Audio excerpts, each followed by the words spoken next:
morning everyone, it's Saturday the 25th of May, just about 6:10 in the morning. So long run today. Last Saturday I did 22k, a little bit of knee pain towards the end, and so there was a little bit of walking, but overall it went pretty well. On the plan for today is 23k, so be pleased if I can get that. If I could get a little bit more, I wouldn't mind either, but it's just about trying to keep it all in control. It's a nice calm morning. It's quite overcast. That's alright. It's nice to be up and out before the world is awake. Catch up with you in a bit.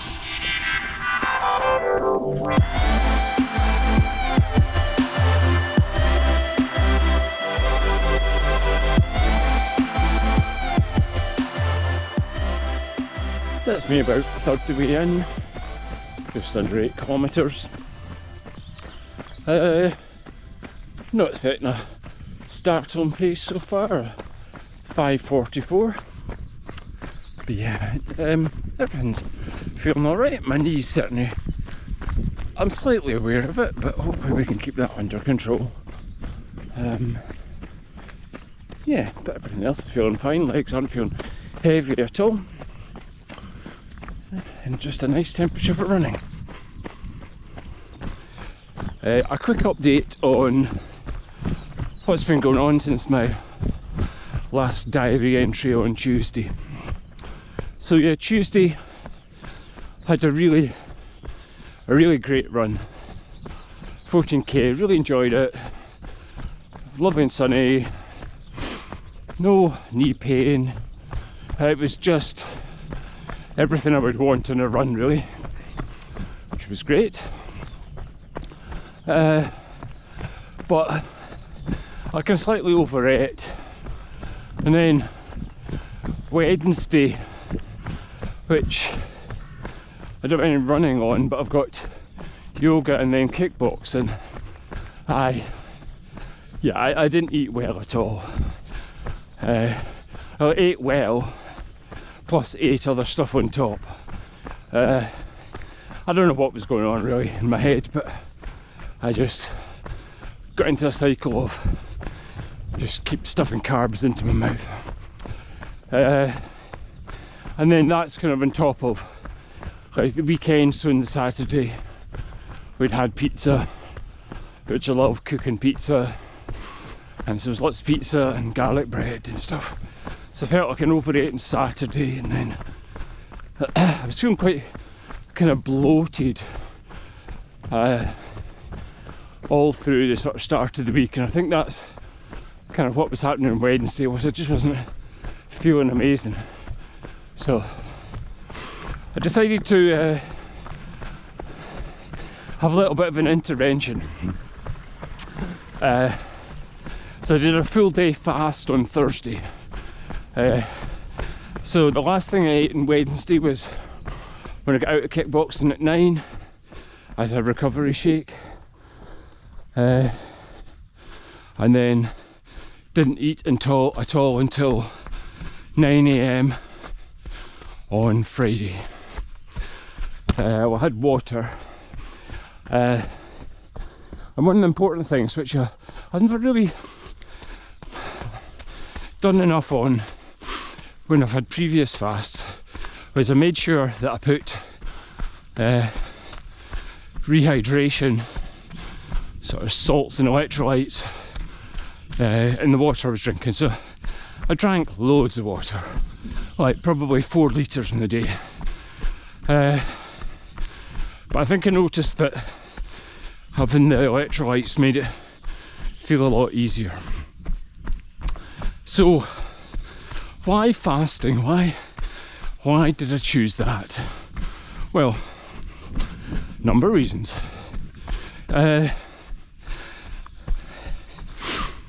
First of all, I felt I'd been having too many calories. So I wanted to try and address my sort of weekly calorie budget by cutting out some. So I have to admit that was probably a big part of it. Part of it was this sort of feeling of bloating, and I just kind of wanted to not eat anything and just kind of let my stomach settle, and yeah, and that worked. I felt a lot better yesterday morning, Friday morning. But a big part of it for me is psychological. Over the previous days, I felt the relationship with food wasn't particularly balanced in my favour. So yeah, I wanted to just exert some control and just show myself that I did have the willpower, and yeah, that I was in charge of it. And for me, that's a big part of it, is this exercising of control and just showing that this is all within my power.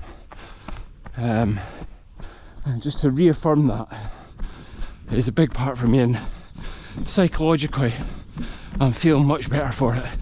So then yesterday, Friday, I ate what would be really kind of what I should have been eating, although Jen and I did go out for lunch. I had a minestrone soup, which does contain, you know, a bit more calories than I would potentially choose, and then a cheese scone. I love a cheese scone, but you know, and that's definitely in the category of hedonistic foods. But apart from that, I really kept things well under control. So yeah, I was pleased with that, and it was nice to go out for lunch. So I'm feeling today like things are back on track. On the scales this morning, I was 71.3 kilos. Last Saturday, was it last Saturday or last Sunday? I've 71.2. So yeah, let's call it even. So yeah, things back under control. Just need to keep it that way.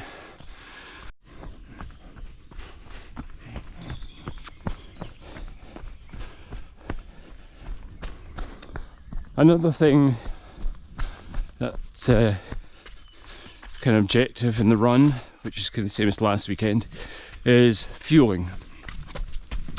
So last weekend I took a gel with me, and I think I felt some benefit. So this week I brought two, and I'm going to try eating them on the go this time as opposed to stopping.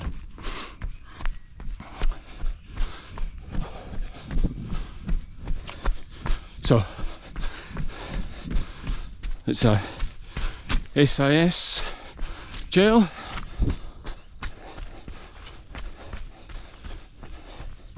I got a multi-flavour pack.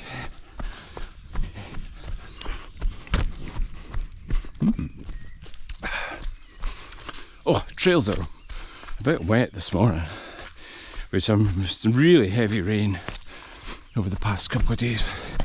Feels like being back in winter.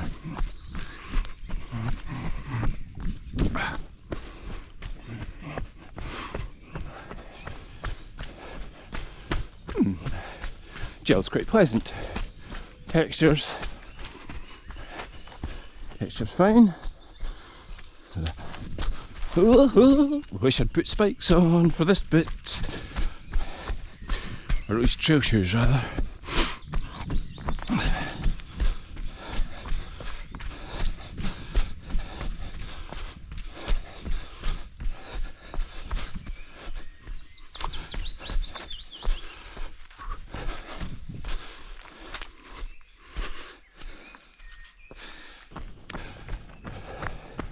I've got 3 reasons for bringing the gels out in the run.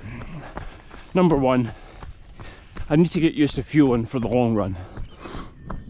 There's no way I'll be able to do 50 miles and no fuel, so I just need to get used to it a little bit. Number 2, I've been wondering whether, as I get fatigued, that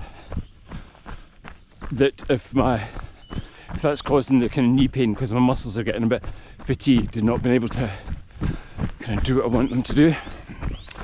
And then number 3, this week I've been reading up a little bit more about metabolism and basically how your body burns calories. So, you know, we very much think of aerobic exercise being a fat burning activity, because your body is able to take in enough oxygen to oxidize fat at a sufficient rate to fuel your muscles. And then as you get faster out of that aerobic zone, your body's not able to take in enough oxygen, and you know, you start burning glycogen more. And yeah, that's the truth of the matter. And I just kind of accepted that as a kind of almost a black and white state. But of course it's not a black and white state. What is? So when you're at a low intensity, so around 20 to 30% of your VO2 max, which I actually don't know what my VO2 max is. It's not something my watch gives me. It's something I'd like to get tested. But at about that sort of lower percentage, your energy comes from about 70% fat oxidation and about 30% from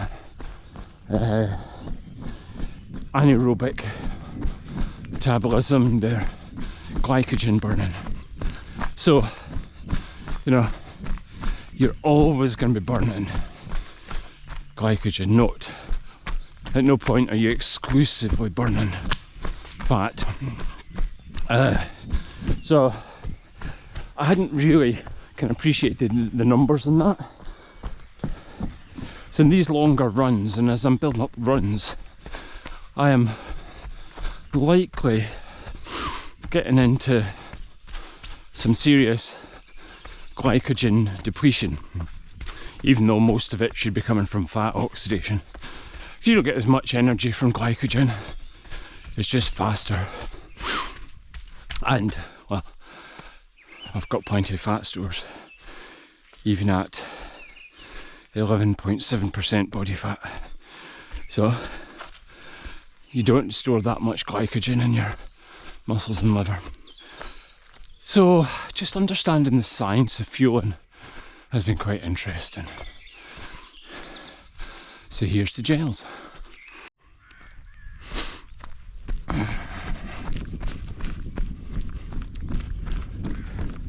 That's me at 11k, heart rate currently about 120 odds. Pace just about 540 or something like that.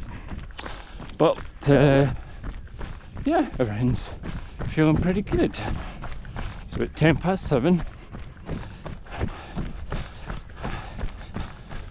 So something else I've been learning about this week is some of the emerging research on stride width. So there's been a lot of research on stride length. Basically, too long a stride is bad form. It's gonna hurt your knees, hips and joints.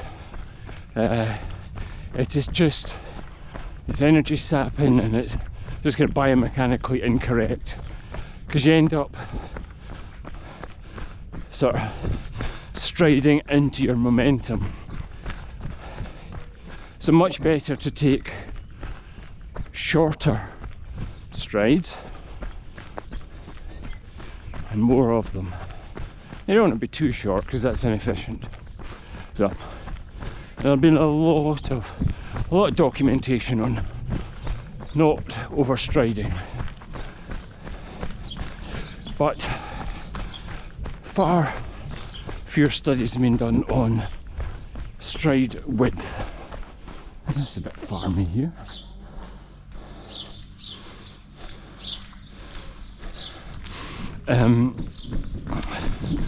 However, there have been a few studies done, and the reason that I've been reading about it is to do with my IT band issues.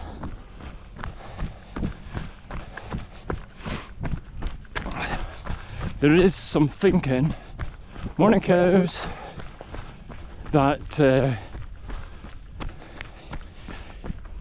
if your stride crosses over, basically if your stride's too narrow and potentially crossing over, so you're running in a basically down a pencil line, then what's happening is that your leg is coming across the midline and your IT band on the outside of your leg, so if that's your knee, is basically getting pulled over and stretched, and it doesn't stretch.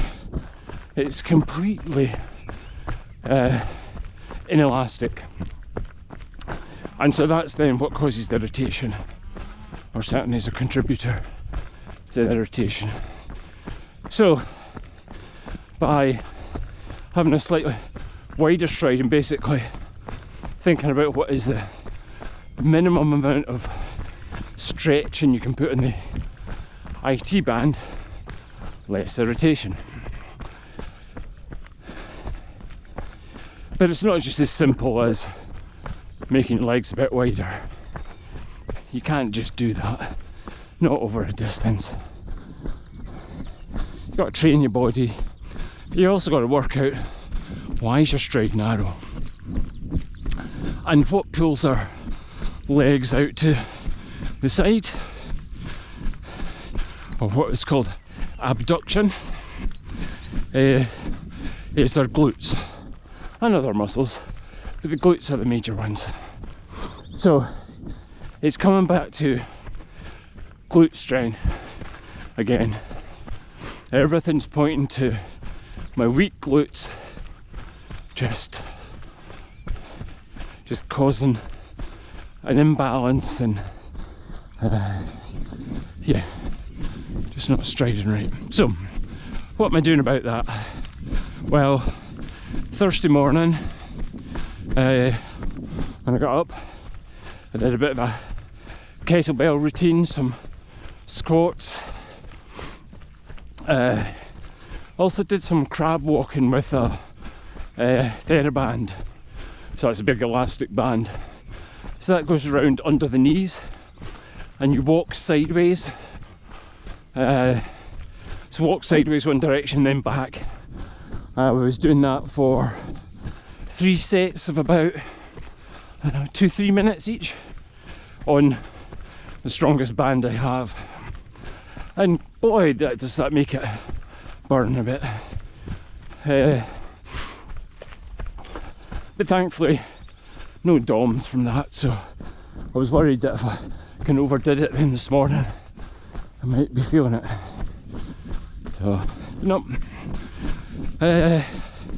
Cossack squats, so I can off to the side, and then another one is single leg squats, and I picked this up from a video on YouTube. But single leg squats, but don't go terribly deep, but focus on knee tracking. So I need to teach my body to try and keep my knees in line with my toes and stop my knees collapsing inwards a bit. Yeah, so we'll see. So on Monday, what I'd really like to do is to go to a gym and get a PT to advise me on all the exercises I can do to work my butt on, so to speak. Yeah. But it's about coming up with a program that's not going to cripple me either. It's not about, you know, just working the glutes. I need to be able to fit it in with running as well. So it used to be that when I did legs days, when I used to go to the gym a lot when I was at uni, oh goodness me, the DOMs you would feel after legs day was just phenomenal. You could hardly walk a couple of days after. And that was just big squats, leg presses, leg extensions, leg curls, and calf raises and all sorts of things. But yeah, I used to try and work pretty hard, but I need to avoid that. It's about doing enough to get some growth at a sustainable rate that is not going to be too difficult to recover from. So it's always that balance.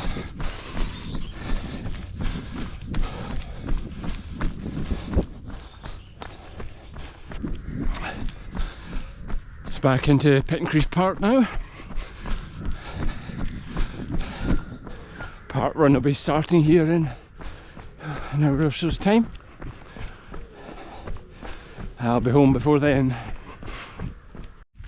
So it's 16k in, and it's taken me 1 hour 34. Yeah, so 2/3 of the way, or maybe a bit more than 2/3 of the way. Yeah, and things are feeling pretty good, to be honest. At 16k last weekend, my knee was definitely hurting. And there's no sign of that yet, although admittedly it does typically come on quite quickly when it does get sore. I'm walking up this little hill just because I can. But I have been trying to be conscious about things like stride width. You know, there'll not be a huge amount I can do just to control my feet, but I think every little helps. And I'm going to have my second gel and just see if that keeps me going, and yeah, hopefully I might be able to do 24k, which would be absolutely amazing. I'd be delighted with that. So on we go, gel number 2. So gel number 2 is Mountain Fuel Sports Jelly, orange flavoured.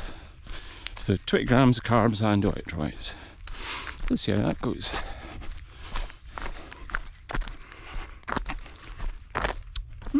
Flavour's quite nice. Yeah, quite like that.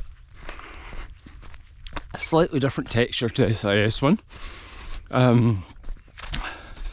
which is good. I mean, not that I do anything against the SIS texture, but I think when it comes to a long run, it's probably quite good to have different gels with different textures, just to have a bit of variety. So yeah, quite like this.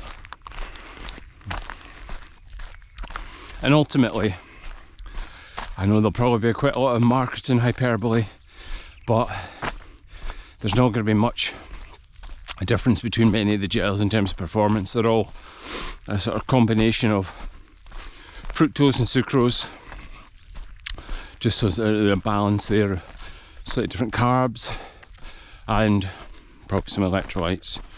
But yeah, there'll not be a huge amount of difference between all the gels, despite some people saying some are more wonderful than others. But yeah, I think the basic ingredients are all be the same.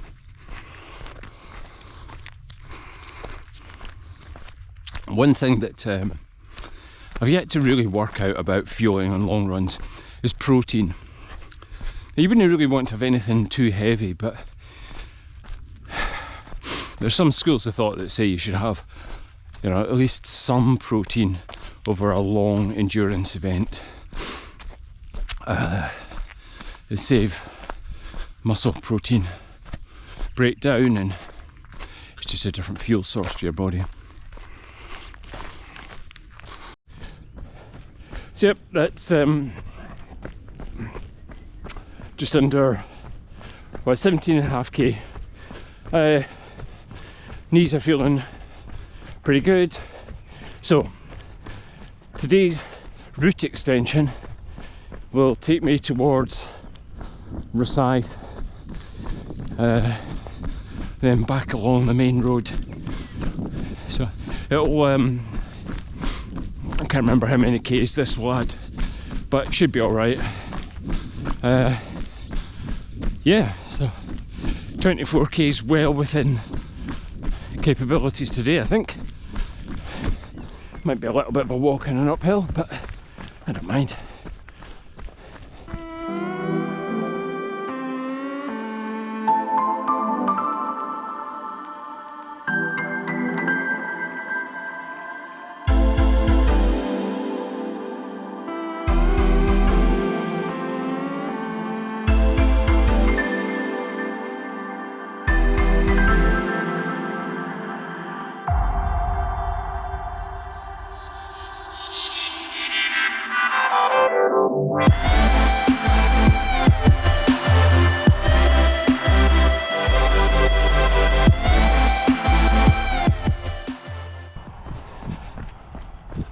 Well, that's 19.5k in.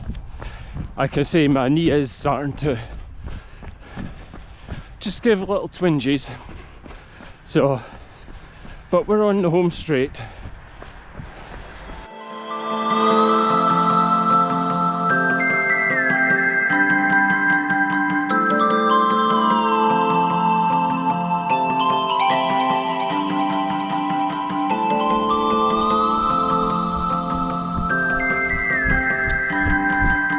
Looking over into the Recede dockyard there. Some decommissioned nuclear submarines sitting there. And they're slowly taking them apart. Don't usually come down this way. I don't really like the sort of steepness. And my knees been tired, but I'm alright today, and the extension through Recede isn't just quite as long as I thought, so I'm just wanting to add a little bit more on. But yeah, knees are definitely complaining a bit, but not enough to stop me running, which I'm quite pleased at. And that's 21k.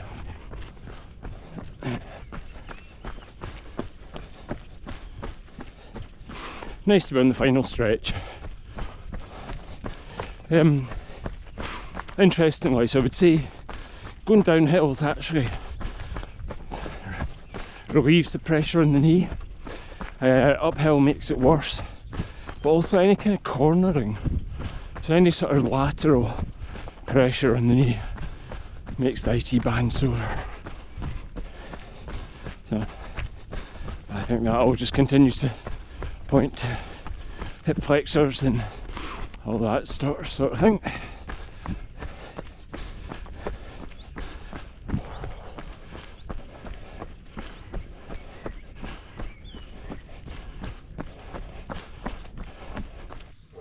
So that's the run done. Not quite 24k, 23.2 in 2 hours 15 of 5:50 pace. So not an amazing pace, but I'm not worried. I'm really pleased that I was able to make it an extra wee while before my knee got sore.